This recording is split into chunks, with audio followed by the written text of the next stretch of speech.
Nat 20. Hi folks, Merlin here, bringing you another Dungeons & Dragons adventurer video.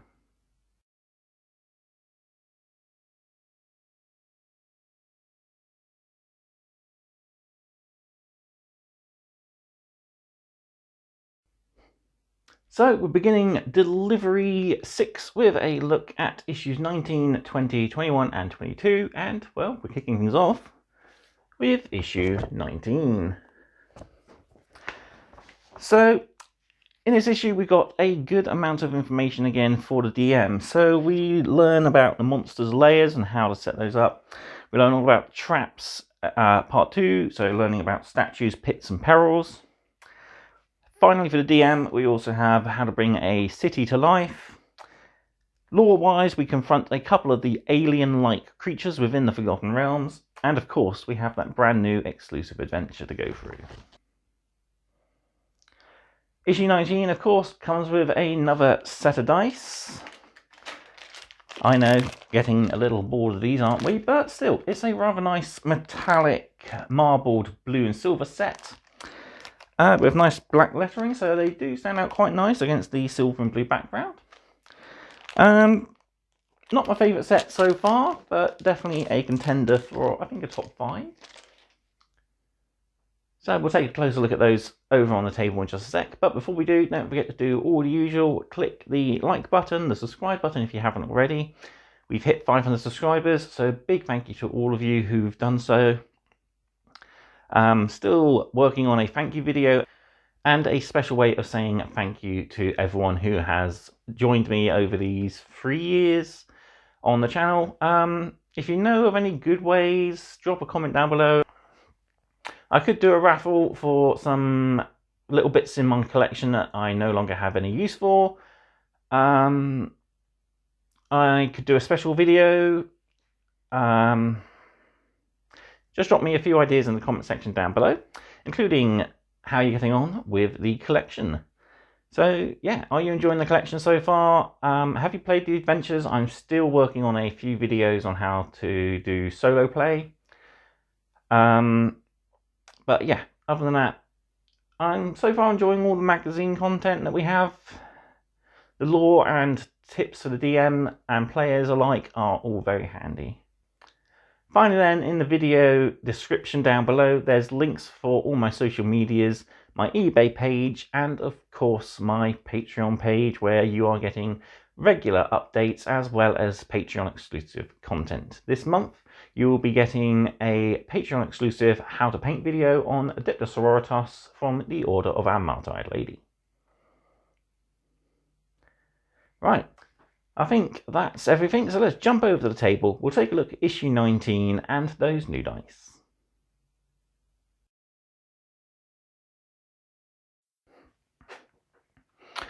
So here we are at the table with our brand new issue, so we'll have a roll of our dice in just a sec. We've got our front cover, so again, that Adventure 2 artwork. We have our new articles. So, Discovering Monster Layers, It's a Trap, Part 2, Confronting Aliens, and Bringing Cities to Life. So again, we are getting a nice lot of information for the DM to make a more immersive game for his players, which is very welcome few articles, I must admit. We of course also have a brand new adventure, so we'll get into that in just a bit. So, first off then, let's roll those dice and we'll see just how lucky they are.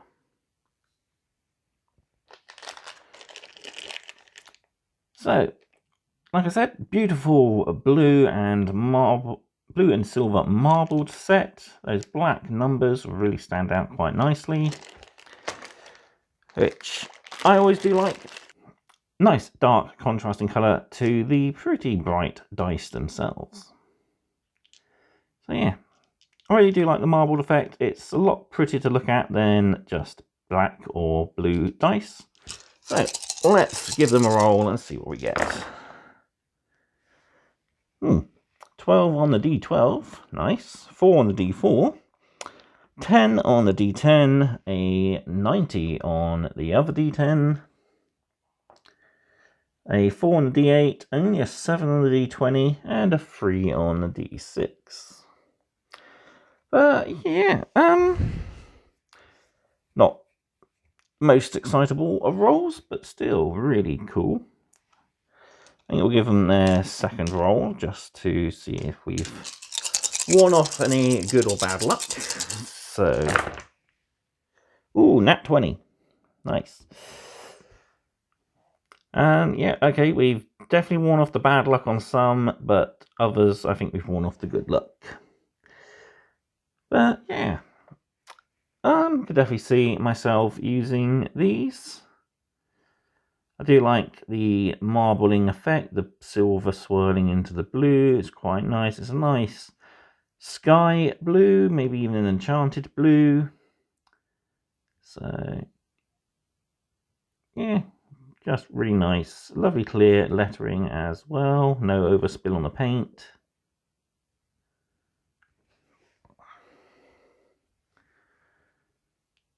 So that's pretty much all there is to say about them. Just another set of dice. Beautiful set, I must admit. Nice shine to them as well. So we'll move on and dive into our issue. So issue 19.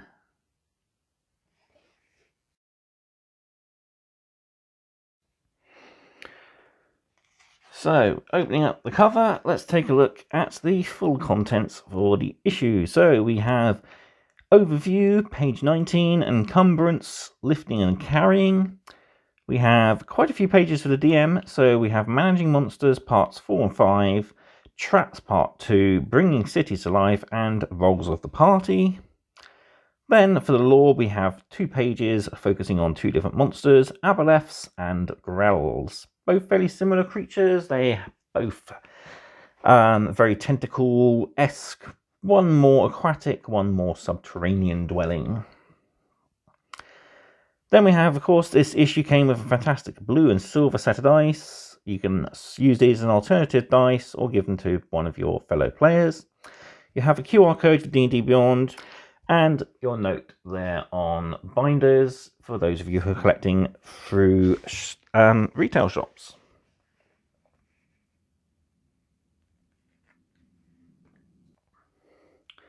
So let's start taking a look at encumbrance, lifting and carrying. A halfling walks into a tavern decked out in plate armor, wearing a bulging backpack 3 times his size and carrying a pair of battle axes, and is not even breaking a sweat. If this seems unlikely to you, there are rules available to inject a little more realism. So yeah, that high strength stat isn't going to do you the world of good if you are laden down with pretty much the weight of the world on your shoulders. So you can normally carry a amount of items equal to so much times your strength stats. Once you are carrying over that, you will end up impeding yourself, reducing your maximum speed, and indeed causing you to be a little more, as it says, encumbered. So it's often a good idea to be able to offload some of your treasure and items in between adventures. Either leave them somewhere safe or indeed sell them off to highest bidders and maybe open yourself a bank account. So encumbered characters. So yeah, this rule gives you the chance to really put a bit of hindrance to a character who wants to pick up everything they come across. So characters can carry weight up to 5 times their strength stat in pounds. So for strength score 13, you can carry up to 65 pounds worth of weight. This will, of course, not impede you any amount. If this goes over the 5 times limit, your speed will drop by 10 feet. For most characters, this will knock you down to 20 feet distance. If you're carrying over 10 times your strength score, so over 650 pounds, your speed will be dropped by 20 feet. And you will also have a disadvantage on your ability checks that require strength, dexterity, and constitution. We have a little box bar at the bottom, all about lifting and carrying. So if you're not using encumbrance rules, there's a simple rule of thumb to determine if a creature is strong enough to carry an item. So max carrying capacity is your strength multiplied by 15. Your pull, drag, or lift capacity is your strength score times 30.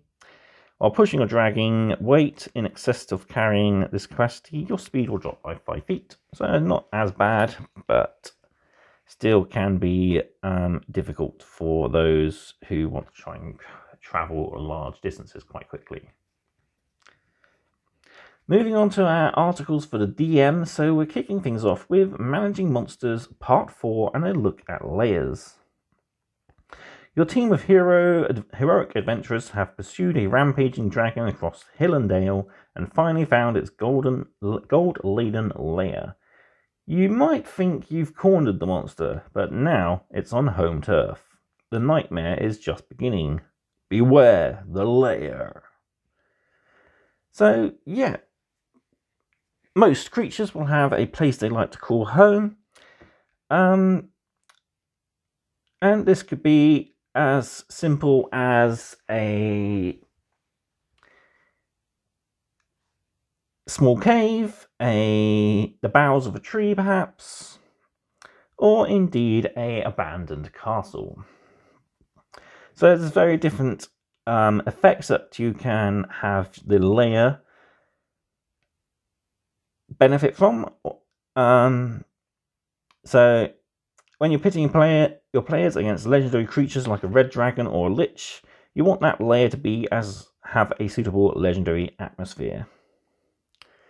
So you want to think about all the different bits. So things like weather, the terrain,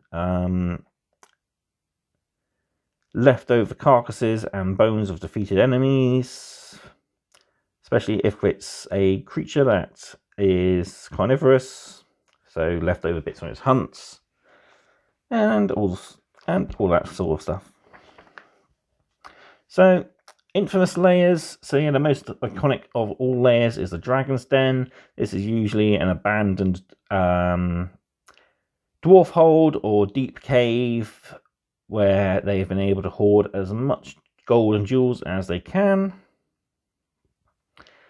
And yeah, sometimes it's even littered with the bones of the defeated adventurers who's tried and failed.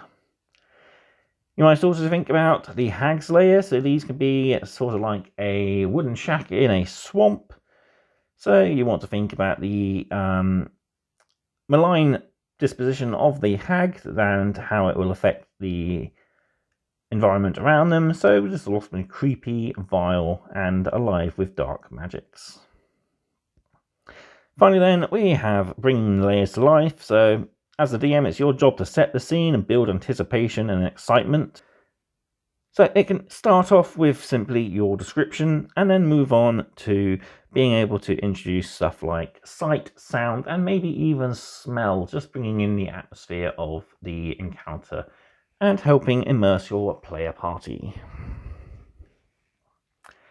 Moving on, so we're sticking in managing monsters. This time it's the motivations of the monsters in question.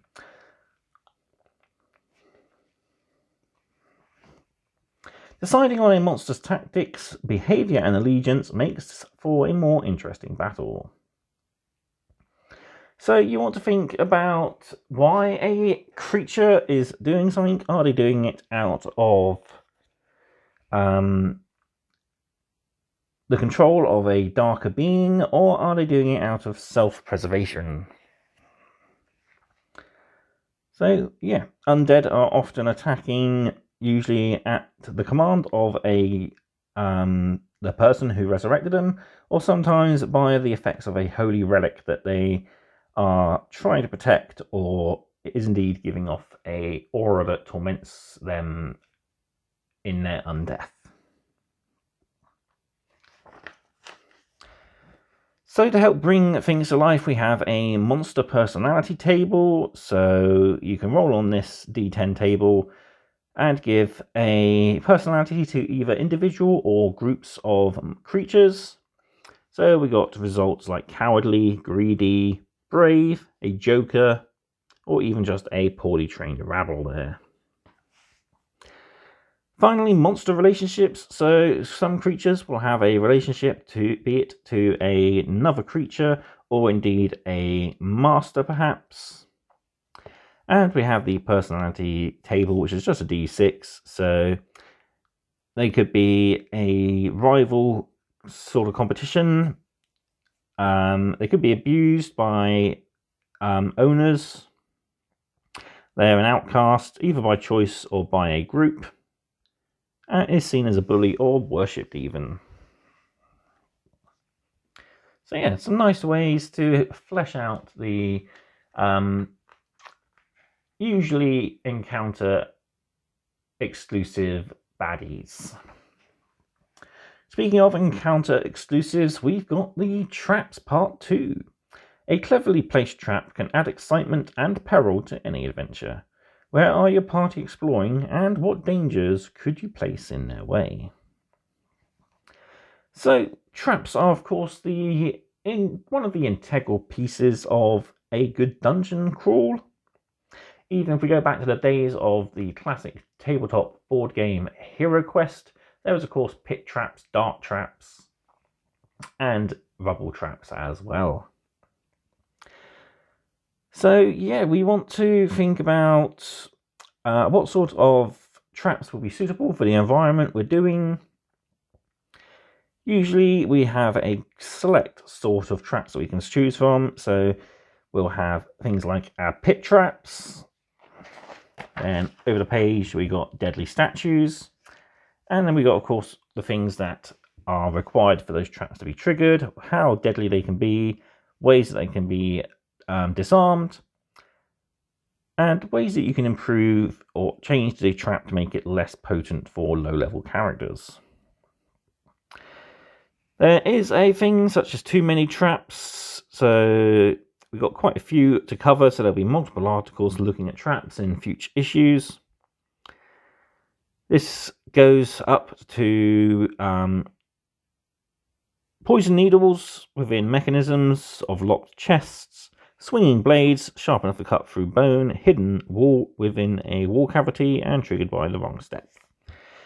So we got a quick little table at the bottom here. So unlike monsters, traps don't have challenge ratings. Instead, you want to use these tables as a guideline on how hard it is to overcome a trap. So trap danger is either setback, dangerous, or deadly. The DC in order to overcome it would be low for a setback, medium for a dangerous, or high for a deadly trap. And the damage attack bonus there for the trap in question. And we got a damage severity level as well. So depending on the character levels you're playing with, you can even have things a little bit more deadly and dangerous. Continuing with our DM articles, we're going to take a look at how to bring cities to life.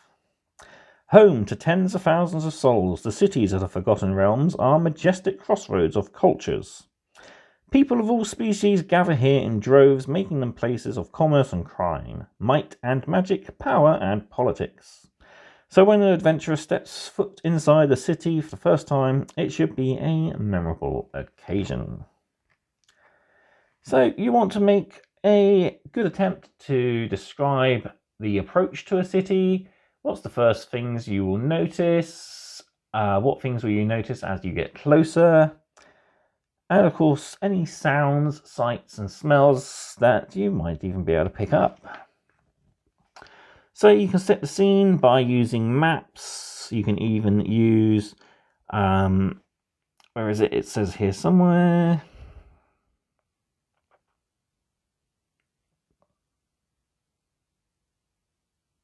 Yeah, there it is. There's the app Sirenscape, which has a set of backgrounds, sounds that you can use for official D&D adventures such as Waterdeep's Dragon Heist or Baldur's Gate Descent into the Avernus. You can also use lights. Are you walking through the city streets at night where you only have a few street lamps to light your way, or is it broad daylight where everyone's got good clear visibility, but it's a little bit more hustle and bustle? Speaking of hustle and bustle, you want to think about the amount of people you are going to encounter within a given spot in town. So, the sights, smells and sounds that you will first meet when you bypass the city walls. Usually it's the merchants hawking their wares, clatter of hooves on the cobbled streets of horses pulling carts. Is the city medieval and smelling of sewage, or magically clean and fresh? What are the different neighbours like? Does their market district smell of spices, the farms of manure, the noble residence of perfumes and flower gardens? Yeah, it's pretty cool. Just a nice way of how to bring things to life for your players, which is always a good part of a good roleplay. Speaking of roleplay, let's take a look at roles in the party. A balanced party brings a broad skill set to the tabletop, allowing the players to tackle a variety of challenges.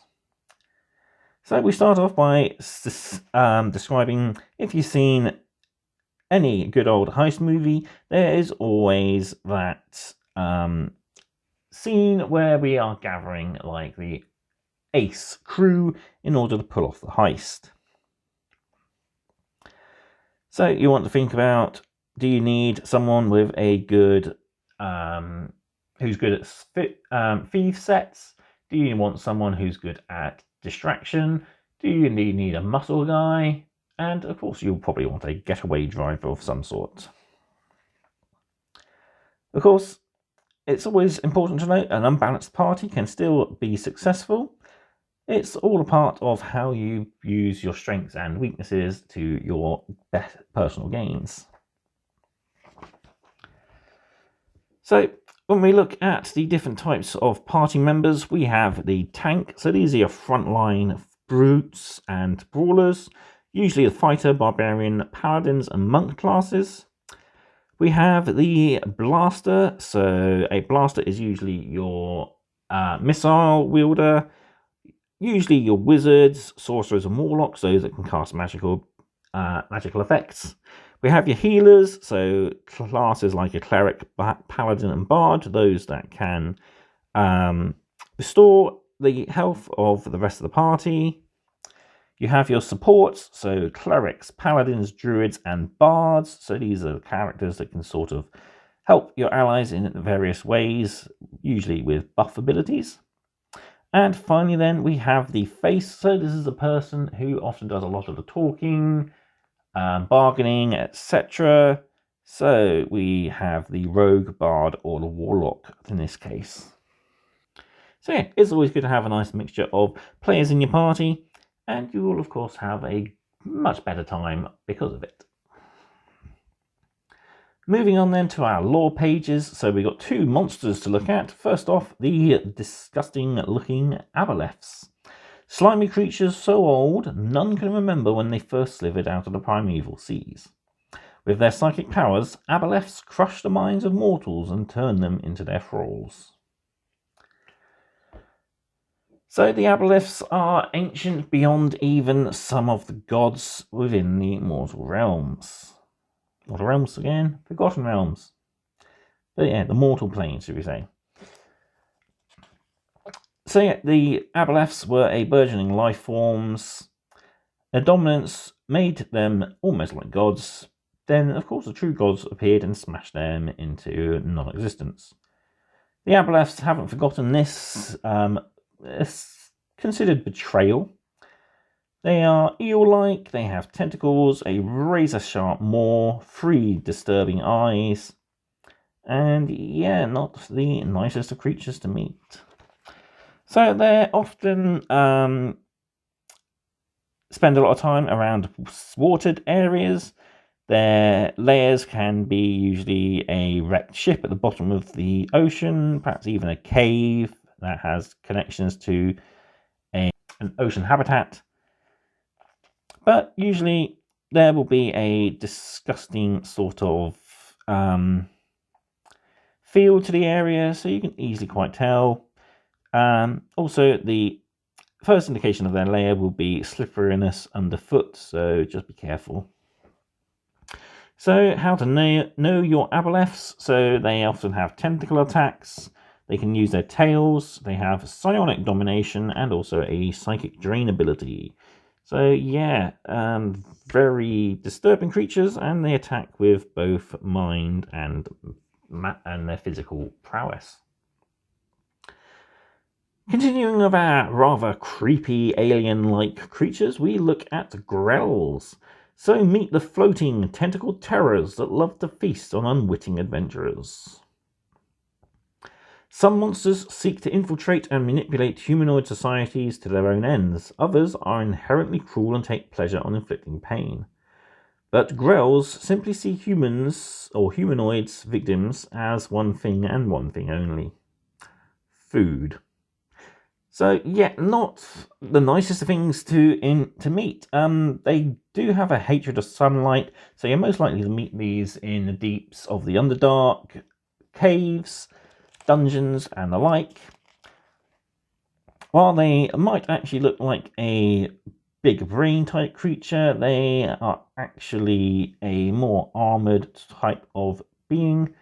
The only thing of their physical body protruding is their mouth and their tentacled limbs, so all their organs are interned in this sort of thick carapace that belies its potential weakness by looking like a big fleshy brain.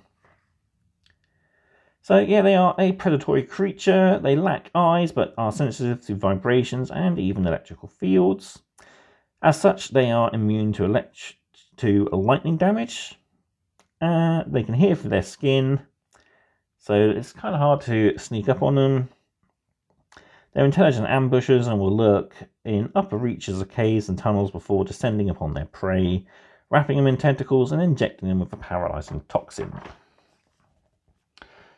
So grells are pretty manipulative creatures. To a grell, there are 3 types of creatures: those that are edible, those that are inedible, and the greater eaters. These are often other aberrations or even larger grells that often feed on the smaller creatures. There's the Shadow Dust Cold. So a hive nest of grells once took residence in the decayed quarters of the Shadow Dust Cold in the depths of the Undermountain. They manipulated a lot of the people. 2 grells have also been seen serving as personal valets for the mutated Archmage Berlain Shadowdusk, subduing any that dare attempt an attack on them. So yeah, not 2 rather unsavory creatures to encounter.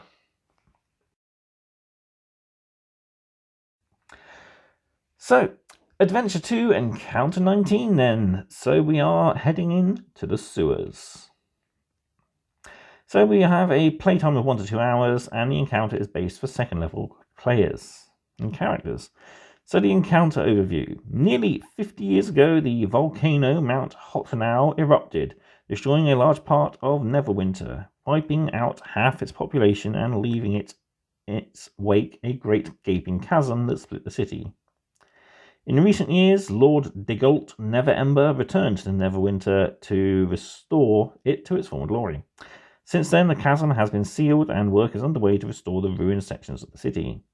As part of this project, surveyors and labourers have been sent to map the city sewers so that they can be repaired. One such expedition, charged with mapping the sewers east of the Protector's Enclave, has gone missing. This is not the first such incident in an area where strange monsters have been sighted by survey teams. Lurking in the sewers is a grell, a wickedly intelligent monster with a taste for humanoid flesh. It was drawn to this sewer because another aberration of our Aboleth once called it home. The Winter Shield Watchman called upon the characters to uncover the fate of the expedition and rescue any survivors.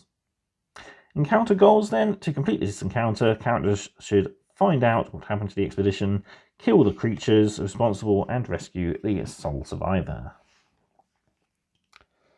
So we start the adventure. We are going into the sewers. So things we can think about describing. So smell, the ceilings, the doors, lights, and the channels. We have a hunt. Here we have an event where we are hunted here. If we are successful, we will spot the Grell and we begin the fight with it. So there's key locations which will correspond to the map over page. So the main tunnel, the feasting crawler, the deranged scribblings, weak ceiling, lurking crawler, Grell lair, surveyor's hidey hole, and here we have the map. So this map is actually very reminiscent to one that was used for a Skaven-based fan expansion to Hero Quest. So this is very similar sort of setup. Yeah, really cool looking map. So we've got a couple of secret doors, regular doors, bricked up doorways, the grate to the sewer, ladders in and out of the system. And yeah, pretty cool. So we got a carrion crawler. So we got a couple of these little things that are lurking around the swamp, the sewers, and will attack us if we're not too careful.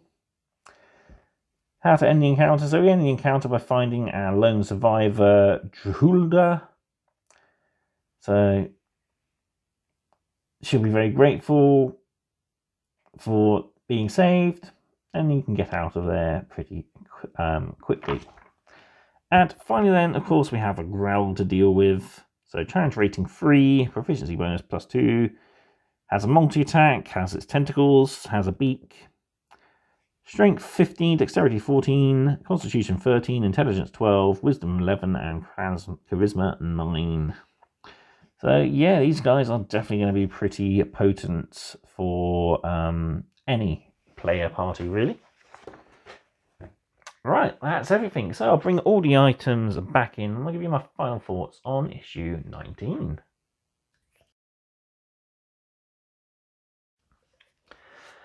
So there we have issue 19 of Dungeons & Dragons Adventurer. And as I've said, I found this issue rather interesting. Some great helpful articles for the DM on how to create, again, a more immersive adventure for their players. Starting to think about what makes a good party, the mixture of character types. Continuing the look at how to manage your monsters with looks at the layers and their motivations. And finally, of course, we discovered 2 new tentacle-like creatures, the Abolith and the Grells, before we head into the sewers with our latest adventure. So, for the contents of the magazine itself, great amount of stuff to read through, all very handy information. And yeah, definitely going to help with the ratings. The dice then, it is sadly another set of dice, but I must admit a rather nice looking set. One I could see myself using. It's nice and clear. I like the marbling effect on it. Other than that, yeah, it's just another dice issue. We're going to get a lot of these. Hopefully they're going to listen to us and eventually change things around.